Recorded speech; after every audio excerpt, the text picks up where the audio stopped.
हाय दोस्तों, मैं कमलेश्वर तिवारी। दोस्तों, आज पुनः आपके अपने YouTube channel basic broad education by KP sir या दोस्तों मेरे वीडियो तक पहुंचने के लिए या मेरे चैनल तक आप सर्च करें केपी तिवारी केपी तो आप हमारे चैनल पर पहुंच सकते हैं। दोस्तों, आज एक बहुत ही मजेदार मैं टॉपिक लेके आया हूं, असहयोग आंदोलन 1920-21।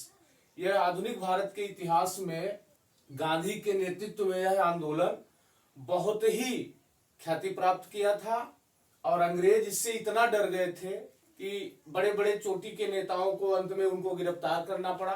तो असहयोग आंदोलन क्या था, आज हम इसी के बारे में आप लोगों को बहुत मजेदार कंटेंट देने जा रहे हैं।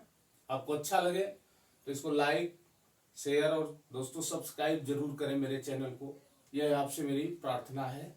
तो दोस्तों चलिए टॉपिक पर चलते हैं। असहयोग आंदोलन क्या था? इसकी शुरुआत 1 अगस्त 1920 को गांधी के नेतृत्व में यह हुआ था। अब इसके पहले हम थोड़ा आपको कुछ घटनाओं पर ले चलते हैं ताकि आपको यह असहयोग आंदोलन अच्छी तरह समझ में आए। अब हम चलते हैं 1919 में जो रौलट एक्ट हो गया था, अंग्रेजों ने ले आए रौलट एक्ट। इसके विरोध में भारतीयों को बहुत दिक्कत महसूस होने लगी कि यह हमारे मानवाधिकार पर, हमारे नैतिकता का यह उल्लंघन है। जीने के अधिकार, घूमने के अधिकार, क्योंकि उसमें किसी भी व्यक्ति को पकड़ लिया जाता था तो उसमें न कोई वकील हो सकता था, न कोई दलील हो सकता था, न कोई अपील हो सकता था। तो दोस्तों सरकार जब रौलट एक्ट ले आई तो वह रौलट एक्ट किसी भी भारतीयों को सरकार मनमाने तरह से जब चाहे उसे गिरफ्तार कर सकती थी और जब तक चाहे वह अपने जेल में या अपने संरक्षण में रख सकती थी। न उसका कोई वकील हो सकता था, न कोई अपील, न दलील। अब भारतीयों ने तो इसे काला कानून कहा। अब जब इसके विरोध में उस समय जो हमारी भारत की एक राजनीतिक पार्टी थी कांग्रेस, जिसकी स्थापना 1885 में एलन ऑक्टेवियन ह्यूम एक रिटायर्ड अंग्रेज थे उन्होंने किया था, तो उसका वार्षिक अधिवेशन हर वर्ष होता था दिसंबर माह में। और जब रौलट एक्ट आया तो उस कांग्रेस में अंग्रेज भी थे, भारतीय भी थे। अंग्रेज कुछ दिन पहले ही छोड़ के चले गए थे, अब वह कांग्रेस पूर्ण रूप से भारतीयों के नियंत्रण में थी और उसका वार्षिक अधिवेशन होता था। हर साल उसको एक ऐसा मंच बनाया जाता था कि भारतीय अपनी समस्या को मंच पर कहें और सरकार के प्रति विरोध करें, याचना करें, अनुनय विनय करें। तो कांग्रेस जब 1919 में रौलट एक्ट आया तो कांग्रेस होता तो इसका दिसंबर में अधिवेशन होता था, लेकिन कांग्रेस को तत्काल सितंबर में एक विशेष अधिवेशन बुलाना पड़ा कलकत्ता में। यह 1920 की घटना है। 1919 में रौलट एक्ट आया और अब ये असहयोग आंदोलन का प्रस्ताव गांधी ने लिखा था। बच्चों एक चीज ध्यान दीजिएगा, असहयोग का प्रस्ताव किसने लिखा था? महात्मा गांधी ने लिखा था। ठीक है, गांधी जब असहयोग का प्रस्ताव रखे तो असहयोग का अर्थ है कि हम सहयोग नहीं करेंगे और हिंसा भी नहीं करेंगे। आप हमारे ऊपर हिंसा करिए, मुझे मारिए पीटिए, लेकिन मैं कार्य पर नहीं जाऊंगा, मैं कार्य नहीं करूंगा, आप चाहे मेरे साथ जो यातना कर लो। इस तरह का रचनात्मक और कुछ नकारात्मक प्रस्ताव गांधी ने, असहयोग का प्रस्ताव गांधी ने तैयार किया था। अब ध्यान ये दीजिए कि असहयोग का प्रस्ताव जो गांधी ने तैयार किया था उसको सितंबर में जब कलकत्ता में विशेष इसका अधिवेशन हुआ और लाला लाजपत राय इसके अध्यक्ष बना दिए गए। ये गरम दल के व्यक्ति थे, ठीक है। और उसके पहले अभी भारत या प्रथम विश्व युद्ध से उबरा था, तो लाजपत राय गरम दल के नेता हैं, गांधी नरम दल के हैं। या इनका कॉम्बिनेशन कैसे हुआ कि जब विश्व युद्ध शुरू हुआ तो कांग्रेसियों ने सब आपस में मिल गए थे, नरमवादी गरमवादी, ठीक है। तो यहां पर जब लाला लाजपत राय इसके अध्यक्ष बना दिए गए और कलकत्ता में जब इसका विशेष अधिवेशन हुआ तो असहयोग का जब इन्होंने प्रस्ताव रखा, ये देखिए बहुत परीक्षा का ट्रिकी प्रश्न है। प्रश्न पूछा जाता है कि कलकत्ता कांग्रेस के अधिवेशन में असहयोग का प्रस्ताव किसने रखा? लाजपत राय ने रखा। और फिर जब इसका दिसंबर में आता है कांग्रेस का वार्षिक अधिवेशन नागपुर में, तो यहां असहयोग का प्रस्ताव किसने रखा? अब बच्चे इसी असहयोग में फंस जाते हैं, अरे लाजपत राय रखे रहे। और यहां जब देखे तो ना, यहां 1920 में CR दास ने रखा था। अब ये बहुत ट्रिकी प्रश्न है, इसको आप माइंड में सेटअप करिए। तो कलकत्ता का जब गांधी ने असहयोग प्रस्ताव रखा, लाजपत राय इसके अध्यक्ष हुए, तो यहां पर विरोध हुआ, गांधी का इस असहयोग का विरोध हुआ। अब विरोध किसने किए? देखिए मैं एक ट्रिक बनाया हूं, आप भी अगर चाहें तो इस तरह से पढ़ लें, नहीं तो मैं तो इसी तरह पढ़ता हूं। विपिन चना खा दाम बेसेंट देगी, विपिन चना खा दाम बेसेंट देगी। अरे विपिन चंद्र पाल है भैया, ये सर चंद्रावरकर हैं, च से ये है, ये चंद्रावरकर है च से, और ना से है ये शंकरन नायर, खा से मिस्टर खन्ना, दा से मिस्टर CR दास, म से मदन मोहन मालवीय, और बेसेंट से एनी बेसेंट। इन लोगों ने इनका विरोध कर दिया। ये गलत बात है, ये चीज आप नहीं कर सकते हो। प्रस्ताव पास ही नहीं होने दे रहे थे, लेकिन अब इन लोगों को पढ़ाया गया, मिलाया गया। और जब दिसंबर में नागपुर का कांग्रेस का विशेष अधिवेशन होता है वीर राघवाचारी, तो गांधी ने यहां प्रस्ताव, गांधी ने नहीं रखा, बल्कि इन्हीं CR दास को कहा कि आप प्रस्ताव रखिए भैया, कम से कम आप विरोधी हैं, आप रखोगे तो मुझे समर्थन मिलेगा। और यहाँ पर पूर्ण बहुमत से यह प्रस्ताव पास हो गया। समझ में आ रहा है? ध्यान दीजिए कि कलकत्ता में गांधी ने रखा, लाजपत राय अध्यक्ष थे, यहाँ पर विरोध हुआ। विरोध किसने किया? बस विपिन चना खा दाम बेसन देगी, ट्रिक देखिए मेरा। और जब दिसंबर में 4 महीने बाद 1920 के लास्ट में जब इसका होता है, तो CR दास इसके अध्यक्ष, मतलब यहाँ पर ये रखे, प्रस्ताव रखा, और इसके अध्यक्ष वीर राघवाचारी थे, और यहाँ पर यह पूर्ण बहुमत से पास हो गया। इसलिए नागपुर के दिसंबर में जो 1920 का अधिवेशन है, ये बहुत ही महत्वपूर्ण अधिवेशन था। यहाँ पर असहयोग पूर्ण रूप से पास हुआ, और यहाँ पर कांग्रेसियों ने दो बातों का और निर्णय लिया, जो कि आपको आगे बताते हैं। तो इसलिए इस दिसंबर के नागपुर अधिवेशन को आप लोग माइंड में सेटअप करिए, ये बहुत ही महत्वपूर्ण था। यहाँ पर असहयोग का प्रस्ताव पूर्ण बहुमत से पास हो गया। अब यहाँ पर 2 बातें और निर्णय ली गई। एक तो यह थी कि जो अभी हम ब्रिटिश राज्य के अंतर्गत स्वशासन चाहते थे, कि ब्रिटिश बने रहे और मुझे आजादी दे, मैं उनके कार्यों में सहयोग करूं, मैं स्वतंत्र हूं, मुझे मानवाधिकार मिले, मौलिक अधिकार मिले। कहना अब छोड़ो ये सब बातें, अब क्या करो, अब हो सके तो भीतर या बाहर, और लक्ष्य क्या रखो? स्वराज। स्वराज का इन्होंने लक्ष्य रखा। समझ में आ? पहली बातें तो ये हुई। अब इस बात को आप लोग नोट करिए कि कलकत्ता में जब विशेष अधिवेशन हुआ, तो यहाँ सहयोग का प्रस्ताव रखा, इसका विरोध इन लोगों ने किया, गांधी ने प्रस्ताव रखा। और ध्यान दीजिए कि असहयोग का प्रस्ताव स्वयं गांधी ने ही लिखा था। इस बात को आप लोग माइंड में सेटअप बना लीजिए। तो दूसरे कार्यक्रमों में कांग्रेस ने जो अपनी नीति बनाई, तो उसने कहा कि रचनात्मक कार्यों की एक सूची बनाई जाए।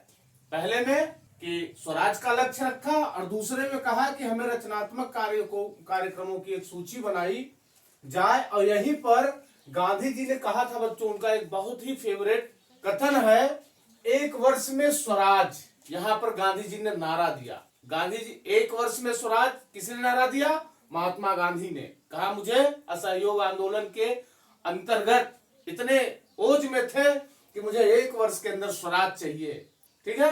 और अब इसकी जो कार्यक्रमों की सूची बनी, तो उसमें इन्होंने 5 चीजें बताई। क्या? कि सभी वयस्क, भारत में हम लोग वयस्क है, वयस्क भारत के लिए क्या है? 18 वर्ष। जो 18 वर्ष का हो जाता है वो भारत का वयस्क, भारत में वयस्क माना जाता है। तो इन्होंने कहा कि सभी वयस्क कांग्रेस के सदस्य हों। पहली बात यह है कि रचनात्मक कुछ किया जाए, रचनात्मक कुछ बनाया जाए। ठीक है। तो इन्होंने कहा कि सभी वयस्कों को पहले तो कांग्रेस की सदस्यता दे दो। दूसरा, 300 सदस्यों की एक अखिल भारतीय कांग्रेस समिति का गठन किया जाए। पूरे भारत में 300 उसमें सदस्य हों, गिने चुने लोग, अच्छे अच्छे, ठीक है, और बुद्धिजीवी लोग, जिससे उसका नाम क्या हो? अखिल भारतीय कांग्रेस समिति। और इन्होंने एक बात और कहा कि जो राज्य, जैसे आप कश्मीर में चले जाए कश्मीरी बोलते हैं, महाराष्ट्र में चले जाओ मराठी बोलते हैं, हम लोग हिंदी भाषी हैं, केरल, तमिल, कन्नड़, जो भारत की भाषाएं हैं, ठीक है, बहुत सी भाषाएं हैं, और हमारे संविधान ने सिर्फ 22 भाषाओं को मान्यता प्रदान किया है। तो इन्होंने कहा कि भाषा के आधार पर जो भी राज्य है वहां पर प्रांतीय कांग्रेस समिति जो बनी है उनका पुनर्गठन कर दिया जाए, उनको फिर से बनाया जाए, फिर से उनको सुधारा जाए और स्वदेशी चीजों का विकास किया जाए। स्वदेशी चीजें उससे उस समय क्या थी, हाथ से बने कपड़े बनते थे, चरखा से, ठीक है। उन्होंने कहा कि मशीनी वाले कपड़ों को छोड़कर हाथ की कताई बुनाई को ज्यादा प्रोत्साहन दिया जाए, रोजगार आए, और जहां तक हो सके हिंदी भाषा का प्रयोग किया जाए, क्योंकि हम लोग हिंदी समझते थे। और गांधी जी या जो भी राजनीतिक थे वो सब उत्तर भारतीय थे, वो सोचे कि अब हम कन्नड़ चले जाएंगे तो आप क्या समझ पाएंगे। उन्होंने कहा जहां तक हो सके हिंदी भाषा का प्रयोग किया जाए। अब इसमें दूसरी बात, अब इसको मिटाते हैं तब तो देखिए, कांग्रेस ने अपने तो नागपुर अधिवेशन में जो अपनी कार्यक्रम की सूची भी बना ली। अब कांग्रेस ने अपना नीति बनाया कि हमें किस नीति पर चलना है, ठीक है। तो गांधी जी ने कहा कि स्वराज तक पहुंचने के लिए अब संवैधानिक जो उपाय है उसको त्यागो, अब छोड़ो, हटाओ, अब संवैधानिक हम उपाय के को छोड़े, अब इससे हमारा काम नहीं चलेगा।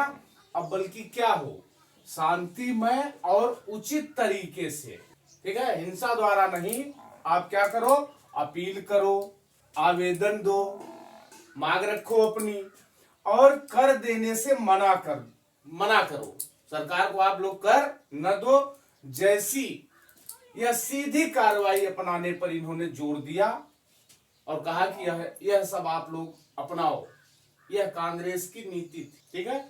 लेकिन असहयोग की एक बहुत बड़ी समस्या थी बच्चों, मित्रों, कि इसके जो नेता थे शीर्ष चोटी के, वो नाराज हो जाते थे। जैसे जब इसका पेश होने लगा कहा, सितंबर में कलकत्ता में, तो वहां Bipin Chandra Pal, Chandavarkar, Shankar Nair, mister Khanna, Annie Besant, CR Das, Madan Mohan Malviya, ये सब नाराज हो गए थे। और जब इसकी नीति बदल गई तो एनी बेसेंट, मोहम्मद अली जिन्ना, विपिन चंद्र पाल और सर नारायण चंद्रावरकर और शंकर नायर, इन्होंने कहा कि भैया अब मैं कांग्रेस में नहीं रहूंगा। इन्होंने कांग्रेस को छोड़ दिया, ठीक है।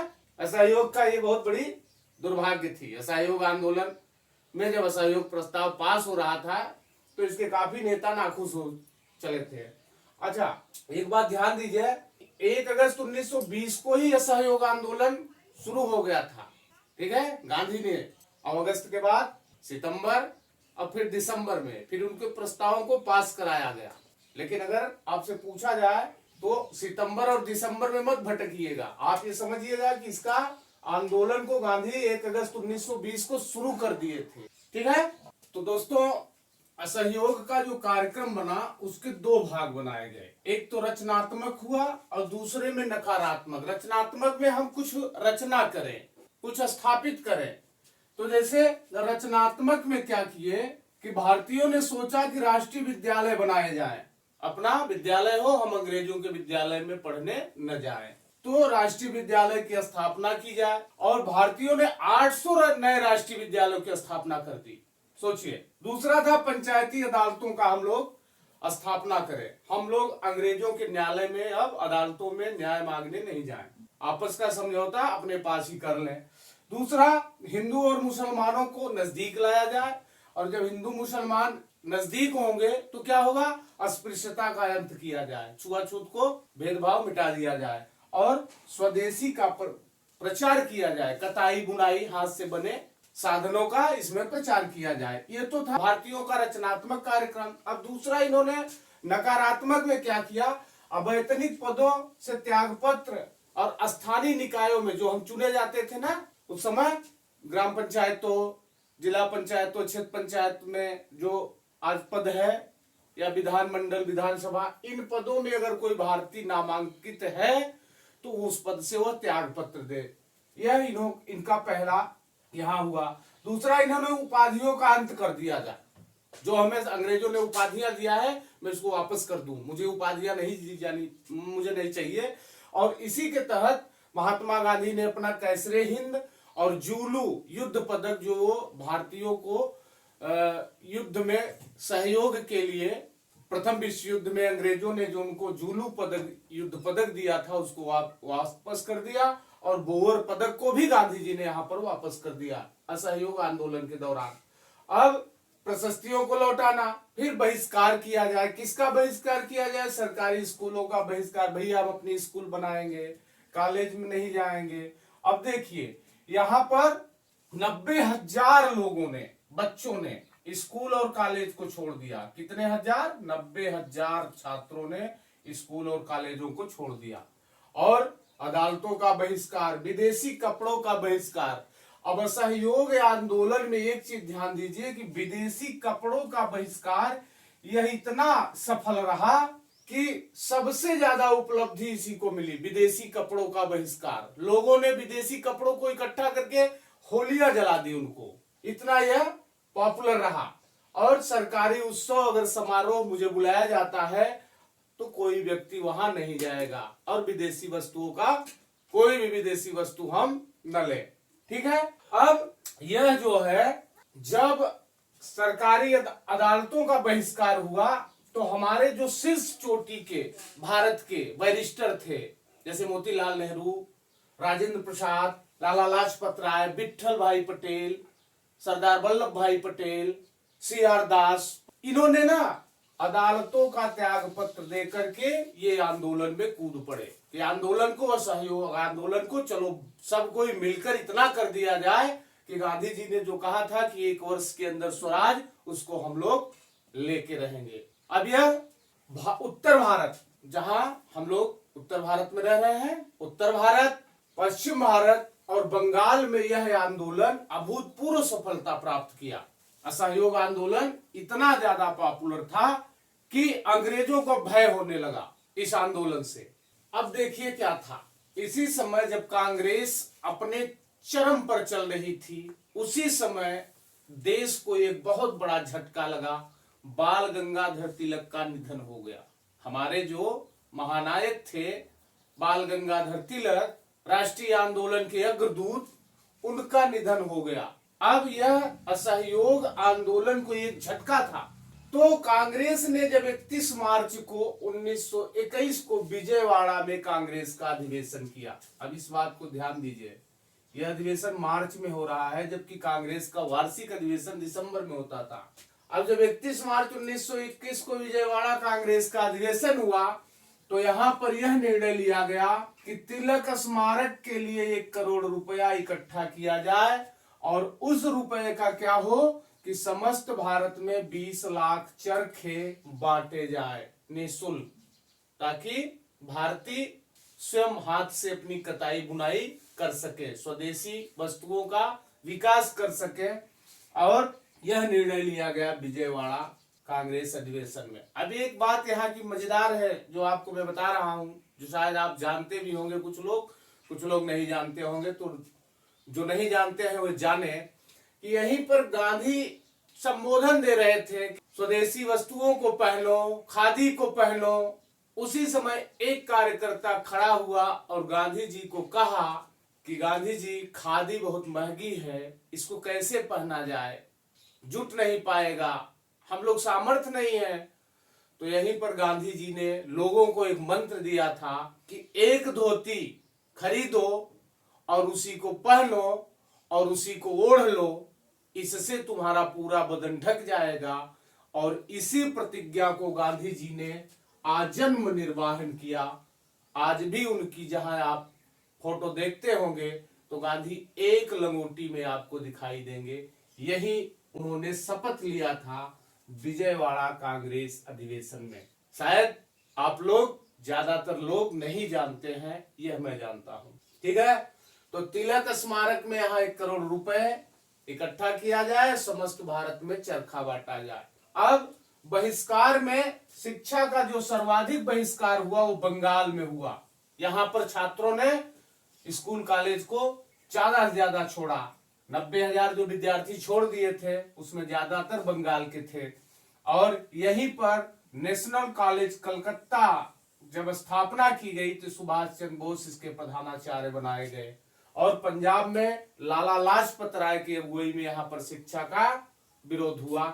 लेकिन मद्रास प्रेसिडेंसी इस मामले में शून्य रही, मद्रास से कुछ भी नहीं हुआ। ठीक है, दक्षिण भारत में मद्रास, वैसे छोड़ो ये।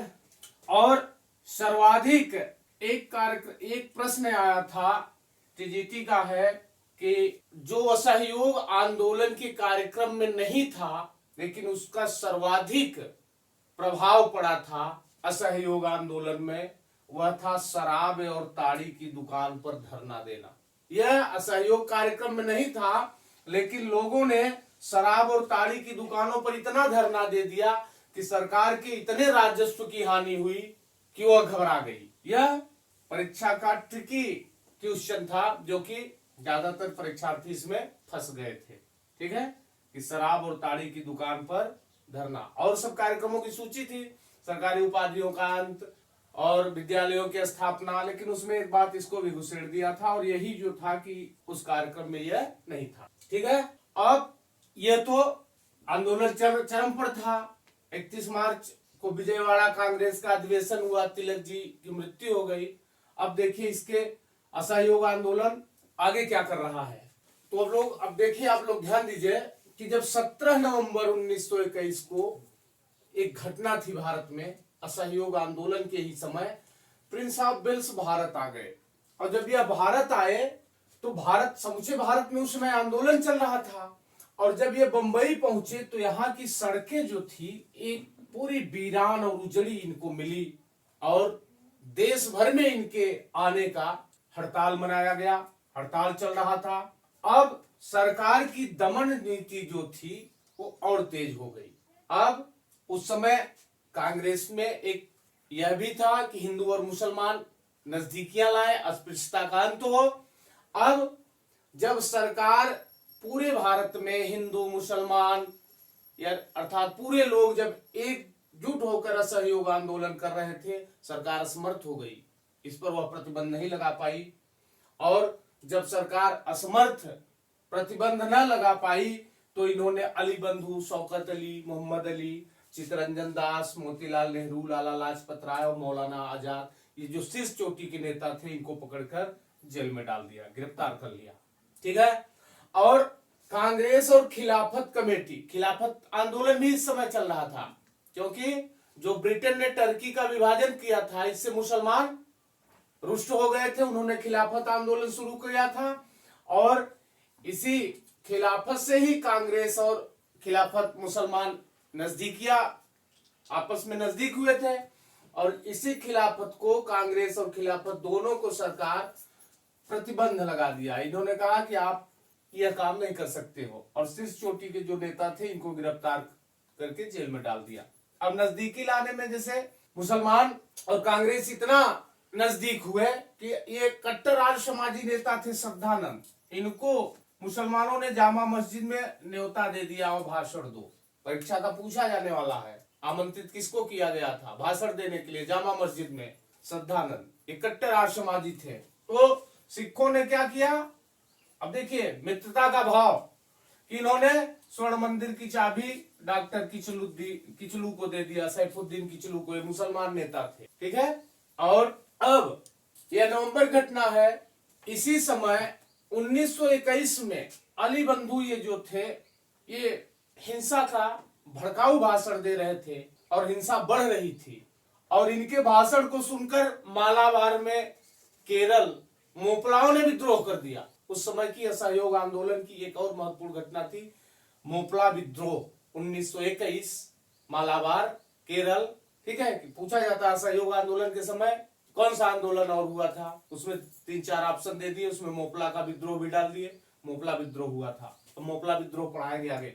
उसके बाद अब कांग्रेस को दिसंबर में पुनः अधिवेशन इसका हुआ। अब ध्यान दीजिए, कांग्रेस का जब अधिवेशन हो रहा है तो सीआर दास, चित्तरंजन दास ये जेल चले गए और ये 1921 के कांग्रेस के अध्यक्ष बनाए गए थे। दिसंबर 1921 अहमदाबाद गुजरात में जब कांग्रेस का अधिवेशन हुआ तो अध्यक्ष चित्तरंजन दास थे, लेकिन जब अंग्रेजों ने जेल में डाल दिया तो यहाँ पर मुसलमान नजदीक हुए थे कांग्रेसियों के, तो मुसलमान नेता हकीम अजमल खां को कांग्रेस का अध्यक्ष बना दिया गया। समझ रहे हो आप? क्यों? क्योंकि चित्तरंजन दास जेल में थे और हिंदू मुसलमान एक हुए थे। हकीम अजमल खान अब ये प्रथम कार्यकारी अध्यक्ष बनाए गए। परीक्षा का बहुत ही महत्वपूर्ण क्वेश्चन है। प्रथम कांग्रेस के प्रथम कार्यकारी अध्यक्ष कौन थे? हकीम अजमल खां। क्यों बनाए गए? चित्तरंजन दास जेल में थे। ठीक है। अब यहाँ पर इन्होंने निर्णय लिया 1921 अहमदाबाद में कि असहयोग आंदोलन को और तेज किया जाए। अभी धीमा है, इसको और तेज किया जाए। और अब हमारा जो अगला कदम होगा, अगर असहयोग से नहीं हुआ तो हमारा अगला कदम होगा सविनय अवज्ञा आंदोलन करने का निर्णय लिया गया। कहां पर? यह दिसंबर 1921 अहमदाबाद गुजरात अधिवेशन में। ये बहुत ही महत्वपूर्ण बातें हैं, इसको आप ध्यान में रखिए। अब दोस्तों इसको थोड़ा मिटाते हैं तो बताते हैं। तो दोस्तों आप ध्यान दीजिए कि फरवरी 1922 में महात्मा गांधी जब आंदोलन तेज हो गया था तो इन्होंने वायसराय को एक पत्र लिखा और लिखा कि अगर एक हफ्ते में इस दमन को अगर नहीं रोका गया, हिंसा बढ़ रही थी अली बंधुओं के भाषण से, उधर मोपला, और जो देश में हिंसा बढ़ रही थी और सरकार दमन कर रही थी, तो गांधी ने कहा, वायसराय को लिखा कि अगर एक हफ्ते में अगर आप मुझे इस दमन को नहीं रोके तो मैं सविनय अवज्ञा आंदोलन आरंभ कर दूंगा। लेकिन दोस्तों इसी समय अब एक हफ्ते का कार्य पूरा नहीं हो पाया था, समय पूरा नहीं हो पाया था कि उत्तर प्रदेश, अपना उत्तर प्रदेश जिला है गोरखपुर, स्थान है चौरी चौरा, और वहां पर 5 फरवरी 1922 ईस्वी की घटना है कि यहाँ क्रुद्ध भीड़, पागल भीड़ ने एक पुलिस थाने को घेरकर 22 जवानों को जिंदा जला दिया। अब इस हिंसक घटना से गांधी जी इतना आहत हुए कि उन्होंने 12 फरवरी को कांग्रेस की एक बैठक बारदोली में कर दिया। बारदोली गुजरात में उन्होंने बुलाई कांग्रेसियों को, एक बैठक किया और असहयोग आंदोलन को वापस लेने का निर्णय ले लिया कि अब असहयोग आंदोलन को वापस ले लिया जाए क्योंकि इसमें हिंसा हो रही है। अब इस बात की आलोचना मोतीलाल नेहरू, अली बंधु शौकत अली, मोहम्मद अली, सुभाष चंद्र बोस, जवाहरलाल नेहरू, राजगोपालाचारी, चित्तरंजन दास, ये सब बड़े आहत हुए। इनको आश्चर्य लगा कि गांधी ने ये क्या कर डाला कि आंदोलन जब तेज था, अब हमें आजादी मिलने वाली थी, स्वराज मिलने वाला था, तभी इन्होंने वापस कर लिया आंदोलन। इन लोगों ने इनकी आलोचना की और जब इनकी आलोचना शुरू हुई तो गांधी ने, उनका एक समाचार पत्र है यंग इंडिया, जिसमें उन्होंने लिखा कि हिंसक आंदोलन को हिंसक होने से बचाने के लिए मैं हर एक अपमान, हर एक यंत्रणापूर्ण बहिष्कार और यहां तक की मौत भी सहने को तैयार हूं। और आंदोलन से जब महात्मा गांधी की स्थिति कमजोर हुई तो यह फरवरी घटना थी और 10 मार्च 1922 को अंग्रेजों ने गांधी को गिरफ्तार कर लिया और जब इनको न्यायालय में पेश किया गया तो न्यायाधीश ब्रूमफील्ड ने गांधी को हिंसा भड़काने के विरोध में 6 वर्ष का कारावास की सजा दे दी। 6 वर्ष कारावास की सजा दे दी। गांधी को 6 वर्ष की कारावास की सजा हो गई। अब यह आंदोलन पूरी तरह से समाप्त हो गया। अब इसके बारे में कुछ आलोचकों ने जो कहा है उसको भी मैं बता दूं। दोस्तों वीडियो तो लंबा हो रहा है लेकिन इसको आप लोग समझिए। पूरा असहयोग आंदोलन को एक एक चैप्टर की एक एक छोटी से छोटी बातों को मैं सजो कर चला हूं, इसमें एक भी बात को छोड़ा नहीं हूं। सोच रहा हूं कि एक एक पॉइंट इसमें आए, आप लोगों के लिए कारगर हो कि एक वीडियो मेरा असहयोग आंदोलन देखिए, दूसरा असहयोग आंदोलन आपको पढ़ने की आवश्यकता नहीं है। तो थोड़ा आलोचना हम देखते हैं क्या है या मूल्यांकन, इसको पहले मिटाते हैं।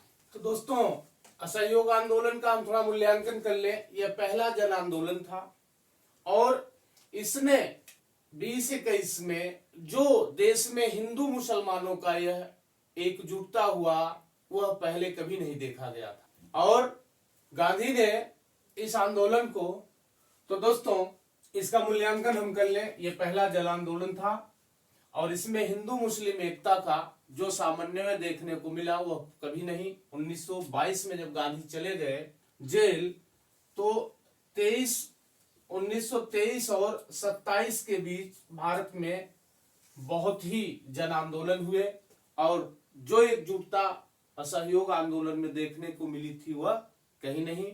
अब भारत असहयोग आंदोलन से कांग्रेस को एक नया मंच बना मिला, जो कि अब कांग्रेस को सारे देशों में, अपने देशों में एक अखिल भारतीय स्वरूप मिला।